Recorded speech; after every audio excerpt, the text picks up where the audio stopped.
Hello students, আমরা scalar ও vector রাশি পড়ছি। আমরা আগের দুদিনে পার্ট 1 আর পার্ট 2 পড়েছি। পার্ট 1 এ মূলত স্কেলার ভেক্টরের যেসব ইন্ট্রোডাকশন গুলো ছিল সেগুলো পড়েছি। আর পার্ট 2 তে স্থানাঙ্ক জ্যামিতি বা দিকসূচক কোসাইনটা পড়েছি। আজ পড়ব পার্ট 3 ভেক্টর রাশির যোগ, বিয়োগ, গুণ, ভাগ এই সম্বন্ধীয় ব্যাপারগুলো জানবো। তোমরা স্কেলার রাশির যোগ, বিয়োগ, গুণ, ভাগ সবগুলো তো জেনেই গেছো কিভাবে স্কেলার রাশির যোগ, বিয়োগ, গুণ, ভাগ করতে হয়। তোমরা ছোট থেকে যে গণিতগুলো পড়ছো ওখানে সব স্কেলার রাশির ব্যবহারই করা হয়। আমরা ভেক্টর রাশির পড়বো আজকে যে পয়েন্টটা। আচ্ছা, প্রথমে আমি তোমাদের ম্যাপটা বানিয়ে নিই। আমরা কি কি পড়বো? আমরা পড়বো ভেক্টর রাশির ভেক্টরের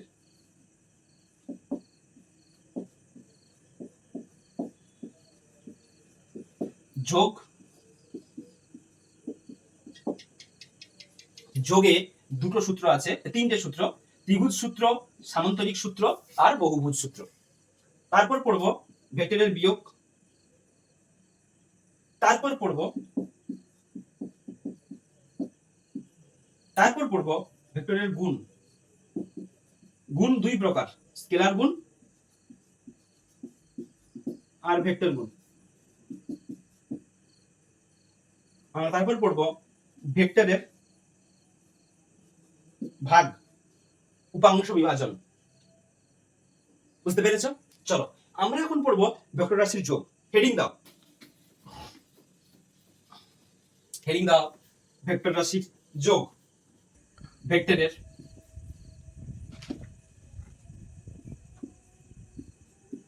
যোগ। ভেক্টরের যোগের আমরা যে প্রথম সূত্রটা শিখব সেটা হচ্ছে ত্রিভুজ সূত্র।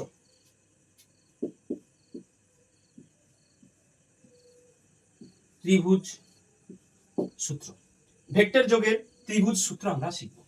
সূত্রটা বলেছে একই ক্রমে গৃহীত দুটি বাহু দ্বারা দুটি ভেক্টরকে মানে ও দিকে প্রকাশ করলে ত্রিভুজের 3 নম্বর বাহুটি বিপরীত ক্রমে লব্ধি ভেক্টর প্রকাশ করবে। কি বলেছে? ত্রিভুজের কটি বাহু আছে? ত্রিভুজের আছে দুটি বাহু। একটা ত্রিভুজ,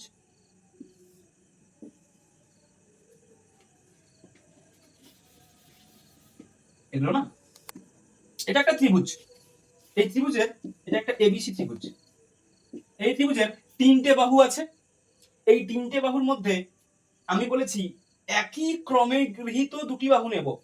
ধরো এই বাহুটা নিলাম, একটা ওই দিকে যাচ্ছে, মানে এটাও ওই দিকে যাবে, একই ক্রম, একই রোটেশনে নেব, একই ক্রমে গৃহীত। একই ক্রমে গৃহীত দুটি বাহু এবি আর বিসি আছে। এই এবি ভেক্টরের নাম হবে, এবি বাহুতে যে ভেক্টর সেটা হচ্ছে কি পি ভেক্টর, সাপোজ ধরে নিলাম। আর বিসি তে ধরে নিলাম যে কিউ ভেক্টর। একই ক্রমে গৃহীত দুটি বাহু দ্বারা দুটি ভেক্টর মানে ও দিকে প্রকাশ করলে তৃতীয় যে বাহুটা আছে সেটা বিপরীত ক্রম। এরা এই ডাইরেকশনে যাচ্ছে, ও এই ডাইরেকশনে, উল্টো ডাইরেকশনে আসবে লব্ধি ভেক্টরটা। তাহলে বিপরীত ক্রমে গৃহীত তৃতীয় বাহুটি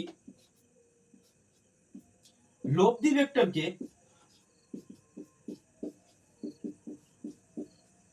ভেক্টরকে মানে ও দিকে প্রকাশ করবে। এটাই হচ্ছে আমাদের ত্রিভুজ সূত্র। সবাই বুঝতে পেরেছো? তাহলে এখানে এবিসি একটি ত্রিভুজ, এই ত্রিভুজের একই ক্রমে গৃহীত দুটি বাহু এবি ও বিসি, উহাদের মান আমি বলে দিয়েছি পি ভেক্টর ও কিউ ভেক্টর। তাহলে উহাদের লব্ধি ভেক্টর আর ভেক্টর কত হবে না P vector plus Q vector, এবং যারা বিপরীত ক্রমে থাকবে। বুঝতে পেরেছো কি পারোনি? ক্লিয়ার? এইবার চলো, এইবার আমরা ত্রিভুজ সূত্রের গাণিতিক যে বিশ্লেষণ সেটা করব। ত্রিভুজ সূত্র থেকে আমরা জানবো যে ত্রিভুজ সূত্র থেকে জানবো যে লব্ধির মান ত্রিভুজ সূত্রানুযায়ী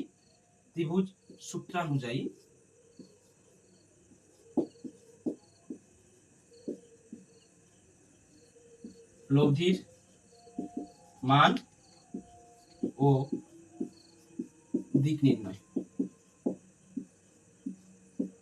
ত্রিভুজ সূত্রানুযায়ী লব্ধির মান ও দিক নির্ণয় আমরা জানবো। ঠিক আছে?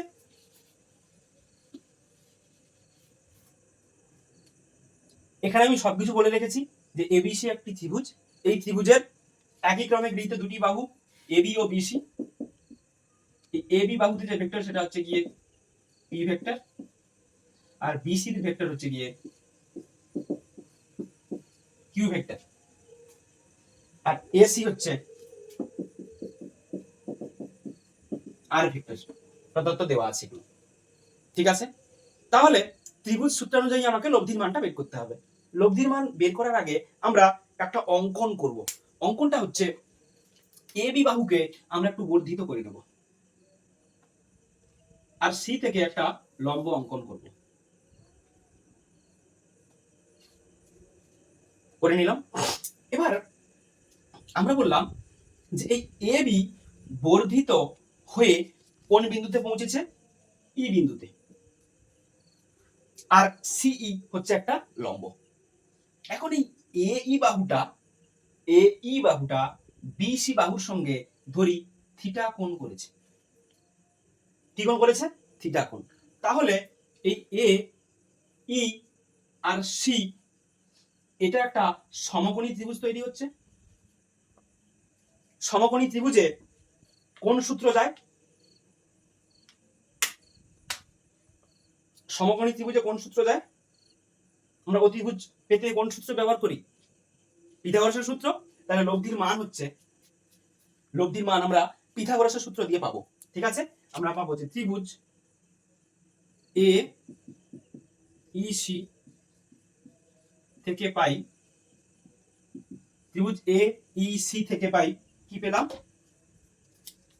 এ E square plus E C square. Pythagoras বলেছে এ সি স্কয়ার সমান A E square plus E C square. বুঝতে পেরেছো? এইবার এ সি সমান root over A E square plus E C square. Sir A E মানে কি? এ E মানে হচ্ছে এ বি প্লাস বিই। তাহলে এ ইর জায়গায় বসাবো আমি মান A B plus B E whole square plus E C square. এইটাকে আমি সূত্রে বিশ্লেষণ করছি, আমি ওপরটা না ক্লিয়ার করে দিচ্ছি, না আমি নিচে করতে এটাকে সমস্যা হবে। আমি ওপরটা ক্লিয়ার করে দিচ্ছি।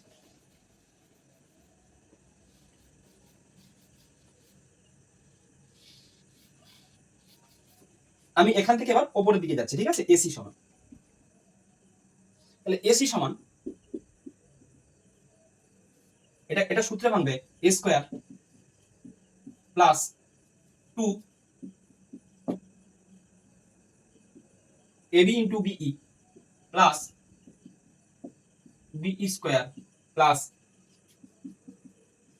ইসি স্কয়ার সমান, তোমরা আমাকে সকলেই বলো যে বিই আর ইসি স্কয়ার মানে এই ছোট্ট যে ত্রিভুজটা বিইসি, এই ছোট্ট ত্রিভুজের এটা ভূমি, এটা লম্ব, তাহলে অতিভুজ কি বিসি। তাহলে ভূমি স্কয়ার মানে বি স্কয়ার প্লাস লম্বের স্কয়ার মানে ইসি স্কয়ার সমান কি হবে? BC square. তাহলে এইটাকে আমি লিখতে পারি বিসি স্কয়ার, যেমন আছে সব লিখবো। AB square plus 2 AB BE plus এটাকে লিখবো আমি বিসি স্কয়ার। বলো, এখন একটা টুইস্ট বাকি আছে। সেই টুইস্টটা হচ্ছে এবি স্কয়ার লিখে নিলাম, বিসি স্কয়ারটাও আমি এর পাশে লিখে দিলাম। মেইন টুইস্ট এই জায়গায়, sir AB into BE. Sir BE তো আমি অঙ্কন করেছি, এর তো কোনো ভ্যালু দেওয়া নেই। সেই জন্য আমি এখানে এই ছোট্ট যে ত্রিভুজটা আছে বিইসি, এই ছোট্ট ত্রিভুজে আমি কস লাগাবো। কস থিটা ইকুয়াল টু ভূমি বাই অতিভুজ, ভূমি বিই বাই অতিভুজ বিসি। তাহলে আমি এখান থেকে পাই যে BE equal to BC cos theta. তাহলে এই যে বিই পেয়েছি না আমি, এই যে বিই পেয়েছি, এই বিই জায়গায় বসিয়ে দেবো বিসি কস থিটা প্লাস, প্লাসটা আমি এইখানে লিখছি, এখানে জায়গা নেই বলে, plus 2 AB into BC cos theta. তাহলে এটা সমাধান করলে পাবো এবি, এবি মানে হচ্ছে পি স্কোয়ার, এবি এগুলোর মড ভেক্টর হবে, এগুলোর মড বেরোবে পি, বিসি এর মড বেরোবে কিউ, এসি এর মড বেরোবে আর, এগুলো আমি পুট করবো এখানে, তাহলে এটা বেরোবে পি স্কোয়ার, বিসি বেরোবে কিউ স্কোয়ার, আর টু এবি আর বিসি, এবি বেরোবে P two P Q cos theta. AC, AC সমান আর, এইটা হচ্ছে আমার ভেক্টর যোগের ত্রিভুজ সূত্রের গাণিতিক ফর্মুলা। ভেক্টর যোগের ত্রিভুজ সূত্রের গাণিতিক ফর্মুলা, এই ফর্মুলা দিয়ে আমরা বহু বহু অজস্র অজস্র আমরা গাণিতিক যে সমস্যাগুলো আসবে সেগুলো আমরা সমাধান করব। বুঝতে পেরেছো? তাহলে আমরা লব্ধির মান পেয়েছি আর সমান root over P square plus Q square plus 2p Q cos theta. ঠিক আছে, সবাই তুলেছো, নোট ডাউন করেছো? চলো আমরা এবার কিছু স্পেশাল কেস পড়বো। কি পড়বো? Special case. আমরা এবার কিছু স্পেশাল কেস টানবো। ঠিক আছে, চলো আমি মুছে দিচ্ছি। ঠিক আছে,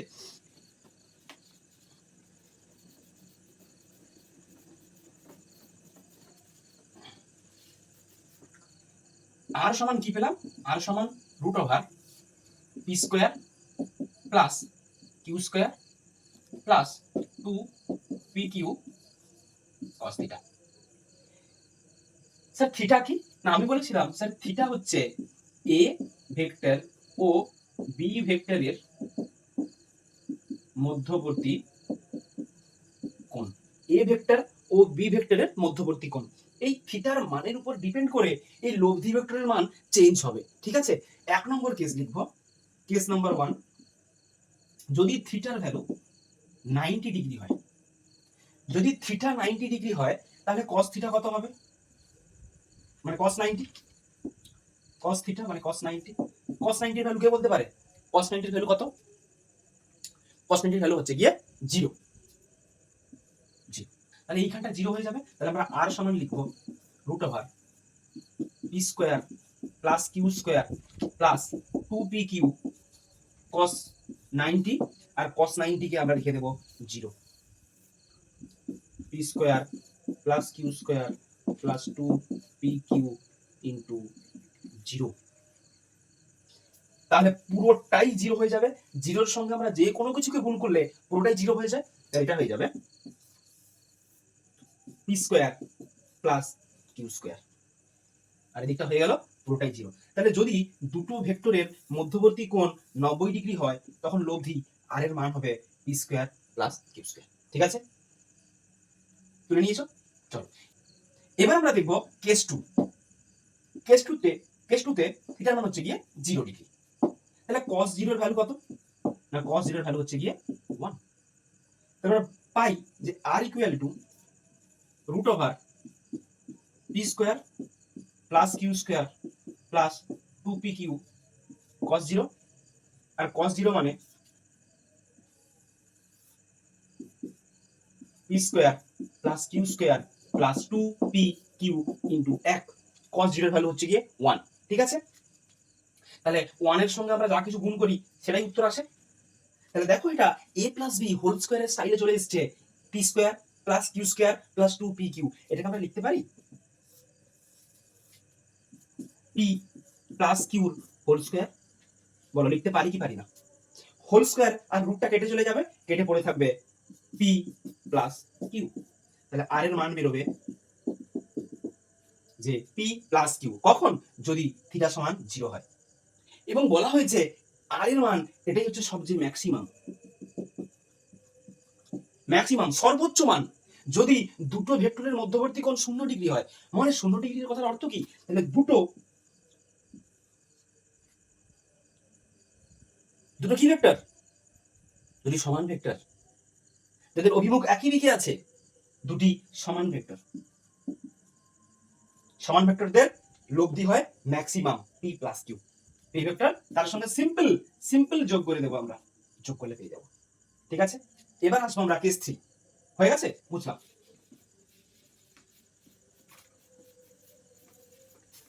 এবার আসবো আমরা কেস 3।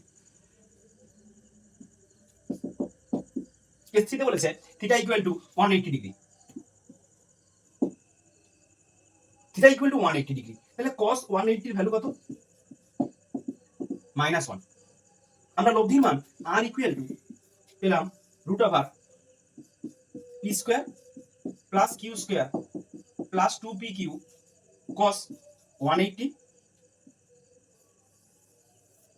এটা হবে p square plus q square, 180 এর ভ্যালু হচ্ছে কি -1, তাহলে এটা হবে p q into -1 plus minus add হয়ে -1 হয়ে যাবে, p square plus q square, দেখো এই প্লাস আর এই মাইনাস, প্লাসে মাইনাস হয়ে যাবে মাইনাস 2pq, এটা দেখো a মাইনাস b হোল স্কয়ারের সূত্র না, তাহলে এটা হবে সমান √a minus b whole square, whole square আর রুট উঠে চলে যাবে, উঠে পড়ে থাকবে কেবলমাত্র p মাইনাস q, আর এর মান পড়ে থাকবে p মাইনাস q। দেখো আগেরটাতে ছিল যখন 0 ডিগ্রি হচ্ছিল তখন এসেছিল, যখন থিটার ভ্যালু হচ্ছিল 0 ডিগ্রি তখন এসেছিল r সমান a প্লাস b, যখন থিটার ভ্যালু 180 হয়ে যাবে, মানে বিপরীত ভেক্টর, দুটো আলাদা দিকে ভেক্টর, 180 থিটা 180 হয়ে গেলে r এর ভ্যালু আসছে a মাইনাস b, তাহলে থিটা 0 হলে লব্ধি হচ্ছে ম্যাক্সিমাম, আর থিটা 180 হলে লব্ধি হচ্ছে মিনিমাম, a মাইনাস b, এটা হচ্ছে মিনিমাম। বুঝতে পেরেছো কি পারোনি? পেরেছো? নোট ডাউন করেছো তো? তাহলে আমরা কেস 1 কেস 2 কেস 3 করলাম, এটা ঠিক আছে। এইবার আমরা যাব যে লব্ধি যে ভেক্টরটা পেলাম, এই লব্ধি ভেক্টর ফার্স্ট ভেক্টরের সঙ্গে কত ডিগ্রি অ্যাঙ্গেল করছে, লব্ধি ভেক্টরটা ফার্স্ট ভেক্টরের সঙ্গে কত ডিগ্রি অ্যাঙ্গেল করছে। আমরা ছবি যে এঁকেছিলাম সেখানে দেখিয়েছিলাম এটা লব্ধি ভেক্টর, এই ভেক্টরটা হচ্ছে আমাদের লব্ধি ভেক্টর আর ভেক্টর। আমরা ধরে নেব এই লব্ধি আর ভেক্টরটা প্রথম ভেক্টর मतलब পি ভেক্টরের সঙ্গে আলফা কোণ করছে, আমরা ধরেই নেব যে আলফা কোণ করছে, এ বি সি ভেক্টর, আমরা অবিলম্ব ই টেনেছি, বর্ধিত করেছি বি পর্যন্ত, ঠিক আছে। তাহলে আমরা ত্রিভুজ এ ই সি থেকে পাই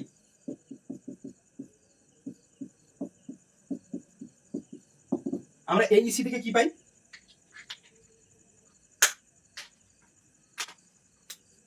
tan alpha equal to লম্ব, এই ইসিটা লম্বটা বাই ভূমি এই, তাহলে লম্ব পেলাম ইসি আর ভূমি পেলাম এই, ঠিক আছে। এবার তোমরা বলবে স্যার ইসি তো আপনি লম্ব টেনেছেন, আপনি তো এর ভ্যালু জানেন না, আপনি কেবলমাত্র দুটো ভ্যালু জানেন, সেটা হচ্ছে এ বি সমান পি ভেক্টর আর বিসি সমান কিউ ভেক্টর। তাহলে ইসির মানটা আপনি কি করে পাবেন? আমরা তাহলে ইসির মান পাবো না, তাই আমাদের সাইন ট্রিগনোমেট্রিক ফাংশন লাগাতে হবে, সাইন আর কস। আমরা বলেছিলাম যে প্রথম ভেক্টরটা দ্বিতীয় ভেক্টরের সঙ্গে থিটা কোণ করছে। এখন তোমরা বলো এইখানে ছোট্ট একটা ত্রিভুজ উৎপন্ন হয়েছে, সেটা হচ্ছে বি সি ই, ত্রিভুজ বি সি ই। এই বি সি ই ত্রিভুজ থেকে আমরা পাবো ইসিটা লম্ব আর এর অতিভুজ হচ্ছে বিসি, আমরা পাবো যে সাইন থিটা ইকুয়াল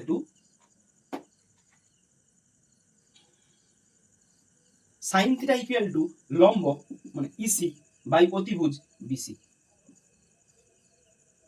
তাহলে এখান থেকে পেতে পারি EC equal to BC sine theta, ওইটা আমরা এখানে পুট করে দেবো যে EC equal to BC sine theta.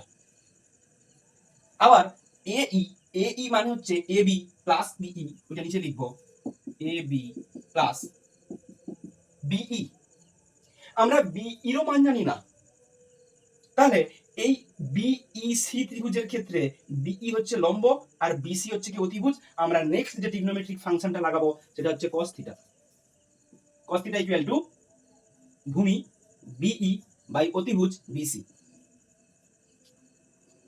তাহলে আমরা এখান থেকে পাবো যে BE equal to B C cos theta, ওই বিইর জায়গায় আমরা ওইটা পুট করে দেব। B C sine theta by A plus B A B sorry A plus B নয় A B plus B C cos theta. এটা হচ্ছে tan আলফার ভ্যালু, tan আলফা।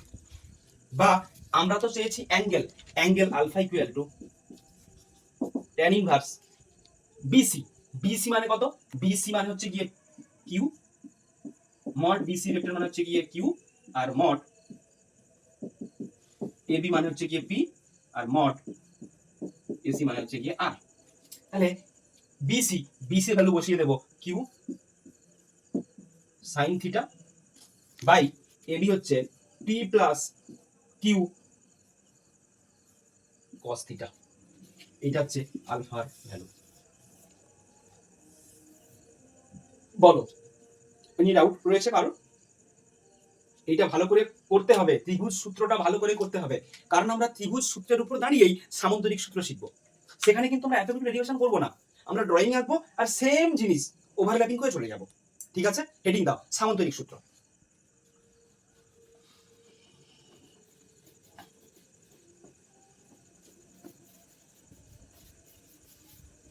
হেডিং দাও সামন্তরিক সূত্র।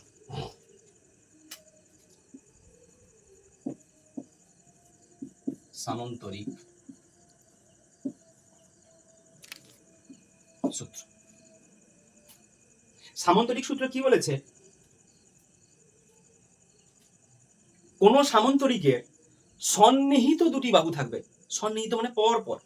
সন্নিহিত দুটি বাহু দ্বারা দুটি ভেক্টর মানেয় দিকে প্রকাশ করতে পারলে ওই সন্নিহিত বাহুগুলোর কর্ণ থেকে আমরা লব্ধি ভেক্টর পেয়ে যাব। কেমন বলেছে ব্যাপারটা? এবারে আমরা ড্রয়িং এতে জিনিসটাকে দেখব। ঠিক আছে, আমরা একটা সামন্তরিক ড্র করছি। আমরা একটা সামন্তরিক এঁকে নিয়েছি, সামন্তরিক এ বি সি ডি। এর এ বি বাহুটার মান হচ্ছে পি আর এডি বাহুটার মান হচ্ছে কিউ। তোমরা বলবে যে স্যার আপনি এডি ধরেছেন কেন? আপনি তো বিসি ধরতে পারতেন, নো প্রবলেম। কিন্তু আমার সূত্রে বলেছে সন্নিহিত বাহু, সন্নিহিত বাহু আর তাদের ছেদতে কর্ণ, এই দুটো এখানের কি ওয়ার্ড। তাহলে সন্নিহিত বাহু যদি আমি এডি আর এবি ধরি, এই দুটি বিন্দু যেখানে সংযোগ হয়েছে সেখান থেকে আমি কর্ণ একে পেলাম সিই এসি। এই এসি কর্ণই লব্ধি ভেক্টর প্রকাশ করবে। আর আমরা জানি সামন্তরিকের পরস্পর বিপরীত দুটি বাহু সমান, তাহলে এডি সমান বিসি, এটাও কিউ ভেক্টর মানে এটাও হবে কিউ ভেক্টর। কিন্তু আমরা ধরবো না, কারণ আমাদের সন্নিহিত পেতে হবে আর ওদের ছেদবিন্দু হতে অঙ্কিত কর্ণ পেতে হবে। কে কে বুঝতে পারোনি? সামন্তরিক সূত্রটা কি? সামন্তরিক সূত্র বলেছে একটি সামন্তরিকের সন্নিহিত দুটি বাহু দ্বারা দুটি ভেক্টর মানেয় দিকে প্রকাশিত হলে ওদের ছেদবিন্দু হতে অঙ্কিত কর্ণ বিপরীত দিকে লব্ধি ভেক্টরটি মানেয় দিকে প্রকাশ করবে। সকলে বুঝতে পেরেছো? এইবার সামন্তরিক সূত্র দিয়ে আমি গাণিতিক বিশ্লেষণ করব। আমি বলেছিলাম যে সামন্তরিক সূত্র আর কিছুই নয়, ত্রিভুজ সূত্রের একটু আপডেটেড ভার্সন। তাই আমরা কি করব, এই এবি কে বর্ধিত করব আর সি থেকে একটা লম্ব অঙ্কন করব। একে বর্ধিত করলাম কি পর্যন্ত? ই পর্যন্ত, আর সি থেকে লম্ব আঁকলাম সিই। এবার তোমরা বলো, তোমরা যদি উপরের পার্টটা কেটে দাও তাহলে দেখতেই পাচ্ছ এ ই সি একটা ত্রিভুজ। আমি জাস্ট এইটা বলছি, যদি এই পার্টটা আমি কেটে দিই তাহলে এইটা আমি ত্রিভুজ পাচ্ছি কিনা?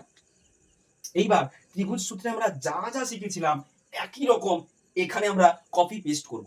আমরা ত্রিভুজ সূত্রে কি শিখেছিলাম? লব্ধি vector R equal to root over B square plus Q square plus 2pq cos theta. আর আমরা এই লব্ধি ভেক্টরটি প্রথম ভেক্টরের সঙ্গে যে কোণ করেছিল সেই কোণ হচ্ছে tan alpha equal to Q sine theta by P plus Q cos theta, যেখানে থিটা হচ্ছে গিয়ে কি পি ভেক্টর ও কিউ ভেক্টরের মধ্যবর্তী কোণ।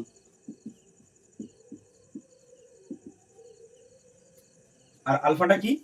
আলফাটা হচ্ছে গিয়ে লব্ধি ভেক্টর ও প্রথম ভেক্টরের মধ্যবর্তী কোণ।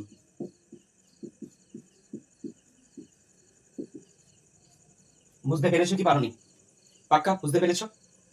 চলো এইবার হেডিং দাও বহুভুজ সূত্র। যোগের লাস্ট সূত্র বহুভুজ সূত্র। বহুভুজ সূত্র,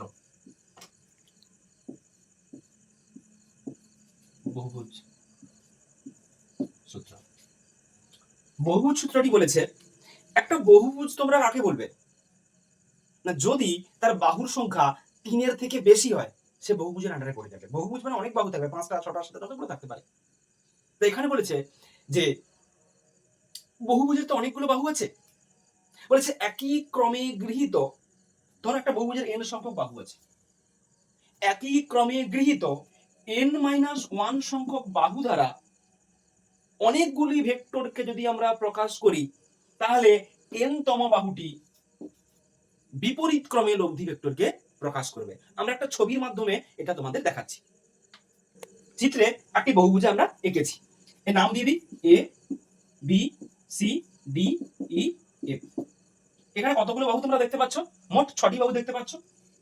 এ বি বাহু, আমি ধরলাম যে এ বি বাহু বরাবর আমরা পি ভেক্টর প্রকাশিত করছি, বিসি বরাবর কিউ ভেক্টর প্রকাশিত করছি, সিডি বরাবর আর ভেক্টর প্রকাশিত করছি, ডিই বরাবর এস ভেক্টর প্রকাশিত করছি, ইএফ বরাবর টি ভেক্টর প্রকাশিত করছি। তাহলে এফই বরাবর আমরা লব্ধি ভেক্টর প্রকাশ করব। দেখো প্রত্যেকটা একই ক্রমে নিয়েছি আমি, একই রোটেশনে যাচ্ছে, একই রোটেশনে, আর বিপরীত রোটেশনে লব্ধি ভেক্টর প্রকাশ হবে। লব্ধি ভেক্টর তাহলে আর ইকুয়াল টু, আমি লিখবো সবগুলোর যোগ, P vector plus Q vector plus R vector plus S vector plus T vector. এটি হচ্ছে গিয়ে লব্ধি ভেক্টরের মান। তাহলে বহুভুজ তোমরা বুঝতে পেরেছো? বলেছে একটি বহুভুজের একই ক্রমে গৃহীত n-1 তম বাহু দ্বারা যদি কতগুলি ভেক্টরকে আমরা মানের ওদিকে প্রকাশ করতে পারি তাহলে n তম বাহুটি বিপরীত ক্রমে লব্ধি ভেক্টরকে প্রকাশ করবে। বুঝতে পেরেছো কি পারোনি? পেরেছো সকলে? চলো আর এইটুকুই।